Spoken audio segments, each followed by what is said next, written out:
Tungkol sa pagkawasak ng Jerusalem, sinabi ng Panginoong Hesus, "Kapag nakita ninyong napapaligiran na ng mga sundalo ang Jerusalem, malalaman ninyong malapit na itong mawasak. Kaya ang mga nasa Judea ay dapat nang tumakas papunta sa kabundukan, at ang mga nasa Jerusalem ay kailangang umalis agad.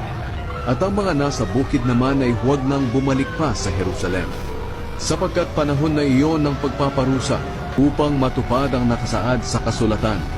Kawawa ang mga buntis at ang mga nagpapasuso sa mga araw na iyon, dahil mahihirapan silang tumakas. Darating ang napakatinding paghihirap sa lupaing ito dahil sa matinding galit ng Diyos sa mga tao rito. Ang iba sa kanila ay papatayin sa espada, at ang iba na may dadalhing bihag sa ibang mga bansa. At ang Jerusalem ay sasakupin ng mga hindi Hudyo hanggang sa matapos ang panahong itinakda ng Diyos sa kanila."